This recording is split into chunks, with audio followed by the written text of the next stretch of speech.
과거 금리 인하를 보면은 19년도, 20년도가 가장 최근의 금리 인하인데 인하를 했을 때 주가가 올랐을 뿐 아니라 코로나 때 같은 경우에는 금리 인하에도 막 주식시장이 막 무너지기 시작했거든요. 그러니까 어떻게 하냐면 무너지지 않을 만큼 낮춥니다. 금리를 제로까지 붙여버리고 이제 무제한으로 돈을 뿌리니까 네네. 바닥에서부터 자산시장이 오르기 시작하더라고요. 그럼 이제 시장이 보고 그런 거죠. 한번 낮춰주면 제대로 낮추는구나. 그래서 금리를 올릴 땐 천천히 올리지만 내릴 때는 화끈하게 내려주는구나. 그 패턴이 있는 거예요. 그럼 이번에도 낮출 때 과거에도 그랬으니까 이번에도 화끈하게 낮춰주겠죠. 기대가 생기는 거죠. 그렇죠. 기대가 예. 생기는 거죠. 근데 금리를 내릴 것 같잖아요. 그럼 시장 금리는 먼저 가서 반응해요. 그렇죠. 기대. 그렇죠. 주식시장에서 가끔 그럴 때 있잖아요. 실적이 잘 나왔는데 빠졌어. 왜 이러지? 그러면 선반영 이러잖아요.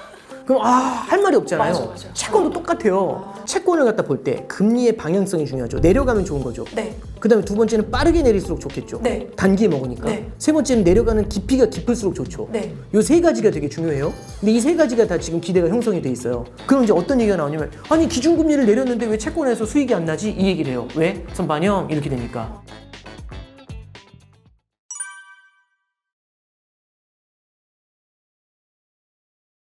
네, 안녕하세요. 도너리 김하나입니다. 자, 여러분, 금리도 미국을 봐야 되고 환율도 미국을 봐야 되고 이제는 미국 대선까지 신경 쓰게 생겼습니다. 우리 투자하시는 분들이 알아야 할 게 너무너무 많아요. 이런 시장 가운데서 도대체 무엇을 알고 우리가 무엇을 준비해야 되는지 정확하게 맥을 짚어주실 전문가 모셨습니다. 너무나도 유명하신 우리 또 오건영 선생님 모셨습니다. 우리 여의도 일타 강사 신한은행 프리미어 패스파인더 오건영 단장님 어서 오세요. 네, 안녕하세요. 네, 안녕하세요.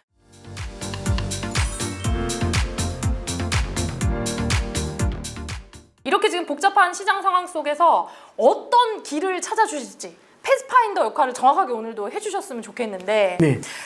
우리 지금 흔히 믿고 보는 미장이라 그러는데 요새는 좀 들쑥날쑥 좀 만만치가 않은 것 같아요. 네. 지금 대선 주자가 뭐라고 해도 뭐 날리고 금리를 내리냐 마냐 이런 것도 걱정인데 사실 요즘 가장 관심 있게 지켜보고 있는 거는 금리 같거든요. 예, 그렇습니다. 네. 예. 미국 쪽에서 얼마 전에 이제 잭슨홀 얘기 나오면서 이제 금리 인하 하는 거 아니냐 이제 네네네. 그거고요. 시장에서도 전체적으로 이 금리 인하에 대한 기대가 되게 커진 것 같아요. 그리고 왜냐면 이제 우리가 과거의 역사를 통해 보면은 금리 인하를 하면 자산 시장이 좋은 거 아니냐 이제 이런 생각들이 되게 많은 그렇죠. 거거든요. 이자가 싸지는 거니까. 네, 그렇죠. 참고로 2019년도에 금리 인하가 가장 직전 금리 인하 사이클이었는데 그때 주가가 많이 올랐어요. 2019년도에 금리 인하를 딱 3번 했는데 네. 그럼에도 불구하고 막 주식시장이 날아갔거든요. 그때 장이 미중 무역 분쟁 때문에 되게 힘들었었는데도 금리 인하 3번 하니까 장이 올라가잖아요. 네네. 그래서 이제 우리는 그 기억을 이제 되새기면서 좋은 거 아니냐 이렇게 생각을 하는데 항상 우리는 이 기억이라는 게 지난 5년치에서만 낼게요. 이게 아니라 네네. 이 5년치가 아니라 20년치, 30년치, 40년치가 될 수가 있죠. 그래서 이제 금리 인하의 과거의 이제 사이클들을 한번 좀 볼 필요가 있는데 네네. 19년도에는 금리를 인하했을 때 나쁘지 않았거든요. 네. 괜찮았는데 그 전에 금리 인하가 2007년이었어요. 근데 그때 금리 인하했는데 자산시장이 박살이 났거든요. 그게 금융위기입니다. 그 다음이 이제 금리 인하했던 게 2001년도에 금리 인하한 적이 있어요. 네네. 근데 이제 그 해에도 금리 인하를 했는데 잠깐 좋다가 확 무너지면서 오히려 9.11 테러까지 맞으면서 침몰해 버렸죠. 그래서 이제 과거의 금리 인하 사이클을 보면은 19년도엔 나쁘지 않았지만 2007년의 사이클, 2001년의 사이클을 보면 이거 불안한 거 아니야? 그러면 여러 가지 생각이 교차를 하게 되겠죠. 그래서 시장에서는 여러 가지 기대들을 하는데도 불구하고 또 과거의 트랙이 서로 다른 걸 보여주다 보니까 혼란스러운 거 아니냐. 이제 지금 이제 시장이 느끼는 감정이 이제 그런 것 같습니다. 그럼 2024년에도 금리 인하가 과연 이게 정말 주가 상승으로 이어질지 네네. 아니면 진짜 그때처럼 어려운 상황이 될지 이건 지켜봐야 되는 거네요. 네, 그렇죠. 이제 우리가 금리 인하는 이론적으로 보면은 주식시장에는 호재예요. 네네. 말씀하셨던 것처럼 조달 비용을 낮추는 효과도 있는 거고 대출이자가 줄어들잖아요. 네네. 금리가 낮아지게 되면은 사람들이 아낀 이자를 갖고서 소비를 하게 되니까 이게 기업 실적으로 연결이 될 수가 있거든요. 그럼 어떤 면으로 봐도 금리 인하는 좋은 거 아니냐 이게 맞거든요. 근데 이게 단순히 주가라는 게 금리로만 결정되는 게 아니죠. 금리로만 결정된다고 보면 굳이 따지면 채권 정도인데 주식은 금리 말고도 다른 걸 보셔야 되는 게 얼마나 많은 성장을 했느냐가 되게 중요하거든요. 네네. 돈을 못 버는 기업인데 금리 낮춰준다고 좋아지는 건 아니잖아요. 그 얘기는 뭐냐면은 예를 들어서 금리가 인하되면 주식시장이 좋지만 금리가 인하되는 속도보다 성장이 빠르게 주저앉잖아요. 주가가 빠지겠죠. 예를 들어서 금리가 오르면 안 좋은 거 아니냐. 금리가 올라가더라도 성장이 더 세게 나오면 금리 올라가는 것보다 투자하는 게 더 낫잖아요. 네네. 훨씬 더 많은 수익을 내니까 그럼 빚을 내 가지고 올라간 금리로라도 빚을 내 가지고 투자를 하는 게 수익이 많이 나니 이럴 때는 주식시장이 오히려 좋은 거겠죠. 두 번째 보셔야 될 게 뭐냐면은 시장에서는 과거의 금리 인하 패턴을 보면서 기대하는 게 있어요. 네. 어떤 기대를 하냐면 과거 금리 인하를 보면은 19년도, 20년도가 가장 최근의 금리 인하인데 인하를 했을 때 주가가 올랐을 뿐 아니라 코로나 때 같은 경우에는 금리 인하를 해도 막 주식시장이 막 무너지기 시작했거든요. 그러니까 어떻게 하냐면 무너지지 않을 만큼 낮춥니다. 금리를 제로까지 붙여버리고 이제 무제한으로 돈을 뿌리니까 네네. 바닥에서부터 자산시장이 오르기 시작하더라고요.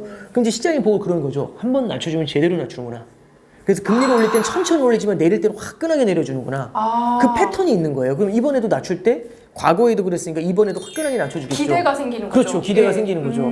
그래서 아직까지는 기대감이 좀 남아있는데 그 기대를 충족하는지를 확인하고 가는 작업이 되게 중요한 것 같아요. 네. 그렇구나. 그럼 이제 금리를 어쨌든 인하할 거다라는 건 어느 정도 확실해졌는데 이게 이제 어느 정도 속도로 줄일지 아니면 또 폭은 어느 정도 될지 그렇죠. 이게 더 중요하다 그렇죠. 이 말씀이시네요. 그러면 그렇게 어떤 속도나 폭에 따라서 시장이 어떻게 변화될 걸로 저희는 생각할 수가 있을까요? 이제 이게 네. 자 보시면 속도를 뭐 시속 몇 킬로로 가면 좋습니다. 이게 아니라요. 네. 시장이 기대하는 속도가 있을 거예요. 시장은 어떻게 기대하고 있냐면 올해 연내에 4번이나 해주고 4번이라는 얘기는 100bp거든요. 1% 인하해주고 내년 연말까지 1.25%를 더 낮춰서 지금 5.25에서 5.5인 금리를 갖다가 3에서 3.25까지 낮춰줘 이렇게 얘기합니다. 그러면 저희 우리나라 금리하고 거의 똑같은 수준으로 그렇죠. 우리가 안 내리고 있으면 우리보다 낮아지는 거죠. 오. 그러니까 이제 포인트는 뭐냐면 시장에서는 그 정도를 기대하고 있는데 그러면 올해 지금 FOMC가 3번 남아 있어요. 네. 그럼 3번 남아 있는데 4번의 인하를 얘기한다는 얘기는 그 중에 한 번은 적어도 0.5%를 빅컷을 해줘야 된다는 걸 시장이 기대하고 있는 거죠. 크게 한번 예, 떨어뜨릴 그렇죠. 여기서 빅컷 나와야지 딱 이렇게 얘기하고 있는 거고 내년에도 그 FOMC 기간 동안에 1.25를 더 낮춰주기를 기다린다는 건 뭐냐면은 1년에 8번 있거든요. 네. 8번 중에 5번은 더 낮춰줘야지 이렇게 얘기하는 겁니다. 빅컷 한 번에다가.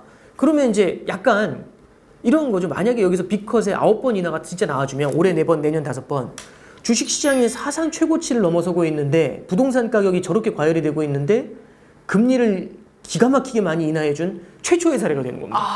이게 역대급인 거죠. 그러면 금융시장의 기분이 어떨까요? 이렇게 자산 가격이 부글부글 끓고 있는데 거기다 대고 금리를 낮춰주면 들이붙는 것 같은데요, 더? 그러면 이제 코로나 때처럼 막 자산 네. 가격이 막 올라가겠죠. 날아갈 수가 있죠. 날아가겠죠. 그러면 예. 금리를 낮추기 전에 사야 될까요? 금리를 낮춘 다음에 사야 될까요? 낮추기 전에. 예, 그래서 지금 이렇게 부글부글한 거죠. 그래서 예. 지금 이렇게 부글부글 예, 그런데 이제 변동성이 엄청 예, 근데 심하구나. 그게 말씀을 뭐라고 드린 네. 거냐면, 그러니까 우리가 이제 어디 여행을 갈 때 이미 지금 현재 우리는 기분이 너무 좋은 거예요. 네. 왜냐면 우리는 알고 있거든요. 가면 너무 짜릿한 게 펼쳐지는 거지 않습니까? 맞아요. 근데 막상 갔는데 비 오면 이런 느낌이잖아요. 네. 뭐 이런 거. 내지는 바람이 너무 세게 불면 네. 이런 느낌이잖아요. 그래서 지금 우리는 너무 화려한 날씨 속에서 아름다운 여행을 지금 꿈꾸고 있는데 비행기 타기 직전인 겁니다. 그렇구나. 근데 아름다운 여행을 또 꿈꾸는 또 우리 변수 중에 하나가 또 미국 대선이잖아요. 그렇죠. 지금 대선도 사실 어떻게 결과가 되느냐에 따라서 장에 영향을 굉장히 많이 줄 그렇죠. 텐데 그 부분은 어떻게 보고 계세요? 그걸 예측할 수가 없는 게 이제 이게 뭐하고 되게 비슷하냐면 예. 저 2년 전에 러시아 우크라이나 전쟁 어떻게 될 것 같냐고 물어보시더라고요. 네. 제가 어떻게 알겠습니까? 대신에 이 말씀을 드릴 수 있을 것 같아요. 저도 이제 대선을 2004년부터 봤으니까 2004년 대선, 8년 대선, 그러니까 4년에 한 번씩 있었지 네. 않습니까? 그거 이제 다 봤거든요. 네. 근데 참고로 말씀드리면 2004년, 8년, 12년 대선은요. 개인적으로 금융시장을 그렇게 드라마틱하게 흔들은 적은 없었던 것 같아요. 영향을 거의 미치지 예. 않았구나. 근데 예. 16, 20 그리고 이번에는 좀 영향을 미칠 것 같은 게 16년도, 20년도, 24년도 대선의 공통점이 뭐냐면 네. 트럼프 후보가 들어와 계세요. 16년 트럼프가 됐고 20년에는 바이든이 됐고 그렇죠. 이번에 또 이제 후보고. 후보로 들어오시잖아요. 네네. 근데 이제 이분의 네. 등장은 금융시장에 변동성을 주세요. 왜냐하면 사람들이 생각하지 못했었던 공약을 내세우고 그 공약을 실천을 하거든요. 변동성이 너무 크구나. 네, 저희들은 이제 전문가들 뭐라고 불가능한. 그렇죠. 볼을 준다고 얘기하는데 볼라탈리티라고 해서 볼을 준다 이렇게 얘기를 하는데 이게 이제 왜 그러냐면 예를 들어서 보편 관세를 10% 때리겠다. 이런 얘기를 하면 시장이 보편 관세라는 말 자체가 너무 놀라운 거죠. 네, 네. 그런 게 있어? 근데 갑자기 어떤 연설에서는 갑자기 20%라고 얘기를 해요. 이건 뭐지? 이 생각이 들잖아요. 그리고 중국한테는 특별히 60% 더 이렇게 매기겠다. 때리니까 네. 우와 뭐지? 이런 거고 감세를 엄청 할게요. 뭐 우와 뭐 이제 이런 거잖아요. 왔다 갔다 왔다 갔다 네, 하잖아요. 네. 그리고 뭐 주한미군 방위비 뭐 이런 얘기를 하고 이제 이 왔다 갔다 하는 폭이 종잡을 수가 없잖아요. 근데 너무 크네. 그런 정책이 실제로 현실화됐었을 때 시장이 느끼는 그 감정 자체가 불그락불그락 왔다 갔다 하니까 이게 변동성이 너무 높은 거죠. 그리고 그 반대편에 있는 후보의 컬러, 정치적 스펙트럼 자체가 정확히 반대편에 있는 거죠. 다만 하나 말씀드릴게요. 지금은 좀 성급하지만 해리스 후보잖아요. 네. 해리스 후보가 이제 정치적인 아이덴티티는 갖춘 것 같은데, 근데 문제는 이 경제 정책에 대해서는 아직 클리어한 게 별로 없어요. 선언적인 건 물론 나왔지만 예를 들어서 법인세 인상, 근데 28% 35%까지 인상 이렇게 얘기하는데, 그러면은 기업들이 경쟁력이 떨어지는 건 어떻게 할 거냐? 그럼 이제 이런 이제 반론이 나올 거 아니에요. 그러면 명확하게 아직 준비되지 우리 기업은 잘할 겁니다. 이러면 안 되죠. 기업 화이팅 이럴 수는 없잖아요. 네, 그럼 거기에 대해서 뭔가 이제 또 메이크업을 할 수 있는 그 이러이러한 걸로 갑니다. 이렇게 가잖아요. 네, 예를 들어서 트럼프 행정부 같은 경우는 법인세 감면, 그러면 이제 바로 나오는 질문이, 그럼 국고가 털리잖아요. 어떻게 할 겁니까? 관세 대폭 인상 이렇게 가잖아요. 준비된 물론 그게 답변이네요. 현실화될 수 있을지 없을지 모르지만. 네네네네. 그래서 이제 이런 데 대해서 아주 클리어하게 나온 건 또 없어요. 그러면 양쪽이 대립각이 되게 세요. 일단 법인세만 봐도 해리스 후보는 인상, 네. 트럼프 후보는 인하, 이렇게 팽팽하거든요. 그러면은 어느 사람이 되느냐에 따라서 주식시장의 희비가 확 엇갈려 버리잖아요. 그렇네요. 법인세에서는. 관세에 대해서도 이쪽은 관대하고 여기는 제대로 때리겠다고 하면 누가 되느냐에 따라서 각국의 희비가 엇갈려 버리지 않습니까? 네. 수출 중심 국가들은 굉장히 힘들어질 수가 있죠. 그래서 이제 말씀드리고 싶은 게, 미국 대선이 물론 되게 중요한 변수였지만 단기 금융 시장에도 휘청휘청하게 만드는 이렇게 변동성을 주는 건 16년도, 20년도, 24년도였던 거고, 이제 올해도 마찬가지로 그게 영향을 줄 텐데, 16년도와 20년도의 공통점이 뭐냐면 9월 중순 이후부터는 대선의 변동성이 시장에 영향을 줬었습니다. 9월부터. 예, 이게 좀 줬었고요. 그게 이제 TV 토론회를 끝낸 다음인데, 이게 아마 우리 TV 토론회가 우리나라 시간으로 9월 11일 날 있을 거예요. 9월에 이제 트럼프하고 해리스가 처음으로 그렇죠. 또 붙으니까. 예, 거기서 이제 뚜렷한 경제 정책에 대해서 얘기를 하는데, 네. 여기서 해리스 후보가 어떻게 대응을 해주느냐, 여기서 방어전을 얼마나 잘하느냐가 이제 관건이다, 이런 얘기가 나오고 있거든요. 왜냐면 이분이 경제 전문가는 아니잖아요. 맞아요. 근데 예. 트럼프 후보는 이미 대통령직을 한번 수행했었고, 그렇죠. 예. 그래서 이제 이걸 얼마나 많이 방어할 수 있냐, 이제 이런 것들이 좀 관건이 될 것 같고요. 기억하시겠지만은 6, 7월 주식시장이요, 트럼프 트레이드라는 말이 나오면서 막 시장이 되게 흔들렸었어요. 트럼프 트레이드가 뭐냐면 결국엔 트럼프가 됐었을 때는 어떤 영향을 줄까? 근데 8월 들어온 다음에 엔화가 난리가 나니까 네. 잠깐 트럼프 트레이드란 말이 사라졌었거든요. 그래서 잠깐 우리가 아웃 오브 안중이 잠깐 됐는데, 이게 9월달 이제 그 대선 토론회가 지나면은 이게 또 한 다시 번 한번 들어오게 더. 되지 않겠는가. 네, 그러면 이제 이런 것들은요, 단기적으로 주식시장이라든지 채권시장 이런 데는요, 볼을 굉장히 높여줄 수 있어요. 예. 예, 그래서 이제 사람들이 그거지 않습니까? 그 대선 자체가 다른 이벤트는 아니지만 이제 신경 쓰는 이벤트가 된다라는 게 그 시기가 되게 이제 된 거 아니겠느냐, 이제 그런 생각을 좀 같이 하고 있습니다. 그러니까 9월부터 이제 11월 대선이 있을 때까지는 굉장히 중요한 이런 영향을 미칠 것 같기는 하거든요. 근데 이게 이 정도로 변동성이 크면 좀 이런 시장에서 좀 가만히 있는 게 나은가요? 이렇게 보시면 될 것 같아요. 미국의 경기 침체냐 아니냐라는 이 시나리오를 갖고 왔다 갔다 하고요. 여기에 트럼프냐 해리스냐라는 시나리오를 갖고 왔다 갔다 해요. 그럼 2x2면 벌써 4가지 시나리오가 핑핑 돌잖아요. 네네네. 그럼 거기에 따라 가지고 어느 게 더 많이 스포트라이트를 받냐에 따라서 종목이 막 회전을 해요. 맞아요. 금리하고 환율도 거기에 맞춰서 회전하고. 맞아요. 그래서 저는 다 포기하고 싶어요, 그냥. 그렇죠. 그러면 네. 이제 어떻게 해야 되냐면 시나리오별로 확률 높은 거에다 깔고 가셔야 돼요. 이런 거죠.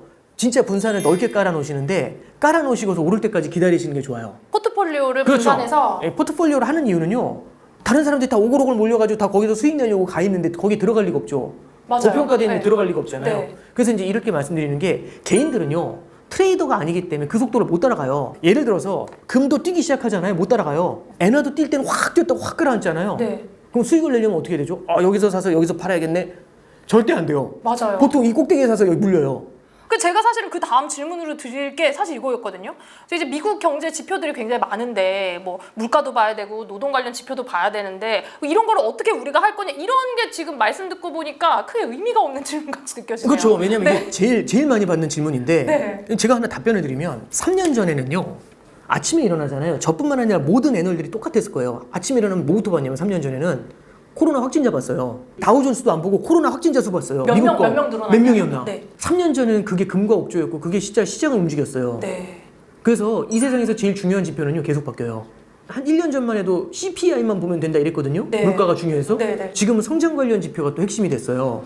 이거는요, 트렌드에 따라서 계속 바뀌어요. 봐야 되는 지표는. 예, 그래서 그게 계속 수시로 회전을 해버리기 때문에 우리가 무언가 절대적으로, 얘는 앱솔루트한 완벽한 킹이다 킹, 이런 건 없어요. 계속 바뀌어요. 그리고 적어도 지금은 성장 관련 지표가 물가 관련 지표보다 더 중요해졌어요. 어쨌든 금리 인하의 시그널은 확실한 것 같고 네. 속도나 폭은 잘 모르겠으나 그럼 9월에 이제 금리가 발표가 될 텐데 네. 제가 알고 있기로 금리가 인하하면은 채권이 오른다는 건 공식처럼 그렇죠. 설명하던데 그게 맞나요? 맞죠. 금리가 내려간다는 것 자체가 동의어예요. 네. 채권 가격이 뛴다의 동의어인데 이제 왜 그러냐면 보통 금리가 내려가면은요 예전에 높았던 금리의 채권이 금싸라기가 되죠. 그래서 비싸지는구나. 네, 그래서 가격이 뛰는 거예요. 사람들이 다 이것만 찾잖아요. 네. 야 그렇게 내려서 옛날에 좀 높았던 거 없어요? 사실은 하면서 꺼내면 와 하면서 다 몰릴 거 아니에요. 그럼 비싸지는 거죠. 그래서 이제 금리가 내려가면 채권 가격이 뛴다는 건 동의어나 다름없는 거예요. 네. 근데 이제 이게 우리가 꼭 좀 보셔야 될 게 뭐냐면 금리가 내려간다는 게 무슨 금리가 내려가냐가 핵심이에요. 그게 기준금리가 내려가는 거냐 중앙은행에 네. 아니면 실제 시장금리가 내려가는 거냐 이건데 이게 다른가요? 예, 그렇죠. 기준금리는 중앙은행이 결정을 해서 올리고 내리고 하는 거예요. 그래서 아까 연준이 그렇죠. 파월. 예. 파월이 올렸다 내렸다 하는 거고 네. 시장금리라는 거는 국채금리 같은 건데 시장은 에브리데이 열려요. 기준금리는 FOMC라고 해가지고 45일에 한 번씩 열리는 데서 올리고 내리고 하거든요. 근데 금리를 내릴 것 같잖아요. 그럼 시장금리는 먼저 가서 반응해요. 그렇죠. 기대. 그렇죠. 주식시장에서 가끔 그럴 때 있잖아요. 실적이 잘 나왔는데 빠졌어. 왜 이러지? 그러면 선반영 이러잖아요. 그럼 할 말이 없잖아요. 맞아. 채권도 똑같아요. 금리 내릴 줄 알고 미리 가서 다 내려와 있거든요. 네네. 그러면 막상 금리 내리면 선반영 이러면서 가만히 있어요. 그럼 이미 올라갈 대로 올라간 거네요 지금? 채권 가격이 뛴 만큼 채권은? 뛴 것도 있죠. 왜냐하면 아까 말씀드렸던 것처럼 연내 4번이나 이런 것들은요. 시장이 그 정도 기대한다는 얘기는 가격에 프라이싱을 하고 있다는 얘기예요. 자, 그러면 이제 우리는 뭘 봐야 되냐면 채권을 갖다 볼 때 금리의 방향성이 중요하죠. 내려가면 좋은 거죠. 네. 그다음에 두 번째는 빠르게 내릴수록 좋겠죠. 네. 단기에 먹으니까. 네. 세 번째는 내려가는 깊이가 깊을수록 좋죠. 네. 요 세 가지가 되게 중요해요. 근데 이 세 가지가 다 지금 기대가 형성이 돼 있어요. 그럼 어떻게 되냐면 기대가 이미 기대가 금리가 많이 내려갈 거라고 했잖아요. 그럼 그 속도만큼 생각처럼 빠르게 안 빼주잖아요, 진도를. 네. 그럼 실망감이 생겨요. 그럼 이제 어떤 얘기가 나오냐면 아니 기준금리를 내렸는데 왜 채권에서 수익이 안 나지? 이 얘기를 해요. 왜? 선반영 이렇게 되니까. 그래서 지금은 선반영된 부분이 꽤 있기 때문에요. 마구잡이로 들어가는 것보다 일부 정도씩 나눠서 들어가시는 게 좋아요. 그럼 뭐냐면은 기대를 갖고 금리가 내려왔다가 선반영, 기대를 갖고 내려왔다가 선반영 이게 왔다 갔다 하거든요. 채권 시장에도 볼을 줘요.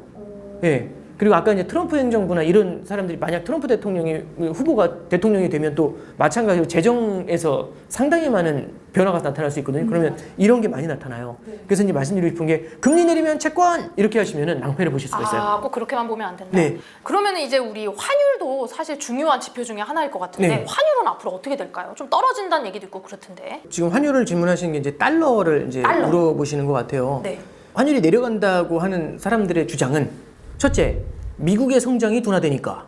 오케이. 미국의 성장이 둔화되면 미국으로 투자 수요가 줄어들겠죠. 미국에 투자하려면 달러를 사서 들어가야 되는데 미국의 성장이 둔화되면 달러를 굳이 사서 들어갈 이유가 없으니까 달러의 수요가 줄어들면서 달러가 약세다라는 떨어진다. 게 1번. 네.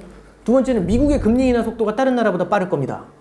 빨리 떨어지죠. 그렇죠. 그러면 금리 차가 확 줄어드니까 미국의 달러의 상대 매력이 줄어들게 되겠죠. 그럼 달러가 약세입니다. 오케이. 이 두 가지를 보면은 달러가 빠지는 건 맞는 것 같아요. 저도 달러가 좀 빠질 것 같다라는 생각에는 동의해요. 근데 이제 이걸 보실 필요가 있어요. 옛날하고 달라진 게 있어요. 옛날에는요, 미국의 성장이 둔화가 되면은 우리나라 원화가 엄청 세졌어요. 왜 그러냐면 미국뿐만 아니라 중국한테도 수출했거든요. 네. 미국 경제 안 좋으면 중국에 수출하면 돼요. 대중 수출이 엄청났거든요. 수출 1위가 중국이었어요. 인구도 어차피. 많고. 그렇죠. 이쪽으로 수출하면 돼요. 그럼 이쪽에 성장이 나오잖아요. 그럼 원화가 더 매력 있는 거예요. 달러보다. 그죠? 근데 지금은 중국 수출이 잘 안 된대요. 일부러 안 하고도 있지 않아요? 일부러 안 한다기보다는요. 아니 물론 이제 그걸 일부러라는 표현은 잘 모르겠는데 그러니까 이제 이렇게 보시면 될 것 같아요. 중국 자체가 좀 힘든 부분도 있고 네. 그다음에 미중 갈등 때문에 네. 그 사이에서 우리도 좀 애매하게 손해를 보는 것도 분명히 있는 것 같아요. 그래서 뭐가 맞다라고 말씀드리기는 어렵지만 참고로 작년도 2023년에는요. 21년 만에 우리나라가 처음으로 대중무역 적자를 기록했어요. 맞아요. 그러니까 수출이 안 된다는 얘기예요. 그럼 우리나라가 중국한테서 벌 수 있는 게 줄어들죠. 네. 그럼 미국 경제가 안 좋아요? 네. 그럼 옛날에는 중국 경제가 있었으니까 미국이 안 좋아도 여기다 수출하면 됐잖아요. 네네. 근데 지금 우리나라가요. 둘 다 안 돼. 미국 수출만 내요. 미국 수출이 지금 다시 올라와 있어요. 근데 미국 경제가 안 좋아지면 우리 수출이 어떻게 될까요? 안 좋아지겠죠. 근데 이게 미국 성장이 둔화되는데 중국이 수출을 못하니까 같이 성장에 수출이 주저앉을 수 있죠. 네. 그러면 달러 약세가 생각보다 크지가 않을 수 있죠. 우리도 약해지니까 그렇죠. 같이 약해지니까. 예, 그래서 우리가 옛날의 패턴으로 보시기에는요. 네네. 조금 애매한 면이 분명히 있어요. 상호 예. 환경적인 좀 변수가 네, 좀 그래서 많아졌네요. 저도 미국의 금리 인하 속도가 더 빠르지 않겠습니까? 오케이. 맞는데 그것 때문에 달러가 약세로 간다는 건 오케이. 근데 달러가 생각보다 많이 약세로 가진 않을 것 같고요. 내려가는 속도도 느릴 것 같아요. 그러면 금리 세게 인하할 것 같습니다 하면 환율이 확 내려갔다가 그만큼 아닐 것 같아요. 올라왔다가 이렇게 움직이게 될 것 같아요. 그래서 방향성은요. 완만한 달러 약세를 지지하는 건 맞을 것 같아요. 방향이 꺾이는 건. 근데 이제 이렇게 출렁출렁하는 모습이 나타나지 않겠는가? 예, 그렇게는 좀 보고 있습니다. 네. 그 달러가 어쨌든 조금 약세로 가게 되면은 달러 투자도 다들 좀 많이 권하는 분위기가 되던데 네네. 어쨌든 자산은 좀 달러로 갖고 있는 게 좋긴 좋아요. 그렇죠. 그거는요. 예. 우리가 이제 분산을 할 때 이 달러라는 놈이 갖고 있는 특징이 있어요. 원화가 갖고 있지 못한 걸 갖고 있거든요. 왜 그러냐면 달러라는 거는 궁극적인 안전자산이에요. 만약에 글로벌 경제가 굉장히 안 좋아져서 금융 시스템이 무너진다. 그럼 사람들이요. 캐쉬를 필요로 할 거 아니에요. 네. 돈이 위험한 순간에는 캐쉬가 있어야 돼. 빚을 갚아야 되니까. 근데 지금 달러 빚이 넘치거든요. 그럼 달러 빚을 갚아야 될 거지 않습니까? 달러 빚을 갚으려면 달러가 있어야 되죠. 그렇죠. 그럼 달러를 한꺼번에 살려고 해요. 위기는 모두한테 동시에 닥치기 때문에.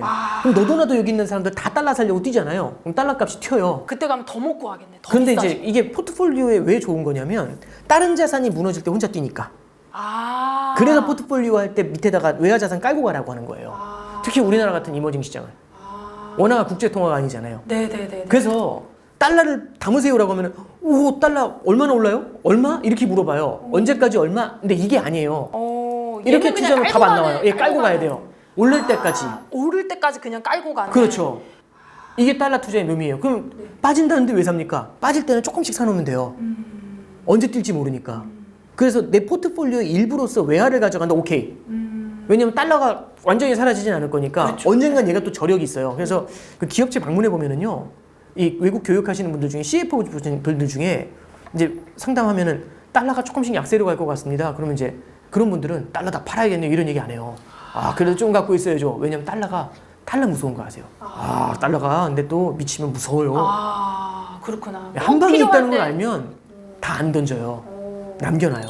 달러는 꼭 가지고 가야 되는 자산으로 인식을 하고 있어야 되겠네요. 달러 가치가 빠지지만 달러를 가지고 있어야 되는 이유입니다. 이게. 예. 우리 금리 인하 아까 선반영도 많이 말씀하셨는데 그래서 뭐 주식이나 채권에 대해서는 좀 이제 많이 가격이 올랐다 그런 말씀도 해주셨는데 사실 부동산도 금리 인하하면 좀 많이 상승하는 분위기긴 하잖아요. 네, 그렇죠. 네, 그러면은 우리가 주식 종목 중에서 뭐 리츠라던가 뭐 이런 쪽도 좀 상승 여력이 좀 클까요? 리츠 같은 경우도 상대적으로 수혜를 받곤 하는데 리츠 같은 자산들이 결국은 상업용 부동산들이 좀 많은 편이잖아요. 네네. 그럼 리츠도 똑같아요. 주식하고 똑같은 게 뭐냐면 일단은 공실률이 없어야 되잖아요. 네. 근데 만약에 실물 경제가 빠르게 침체돼서 금리를 낮추면 금리가 낮춰지는 데 대해서는 메리트가 있지만 공실률이 높아지면 들어오는 인컴이 줄어들지 않습니까? 실물 경제가 안 좋으니까. 네, 그래서 딱 리츠도 성장과 금리를 같이 놓고 보셔야 되는 것 같아요. 네네네. 금리 내리면 리츠 이렇게 마치 또 등식처럼 공식처럼 또 하시면 하면 안 되고. 예, 그래서 여러 개를 깔아놓고서 각 자산이 갖고 있는 특성을 이해를 하고 네. 그리고 그 자산들한테 유리한 순간이 올 때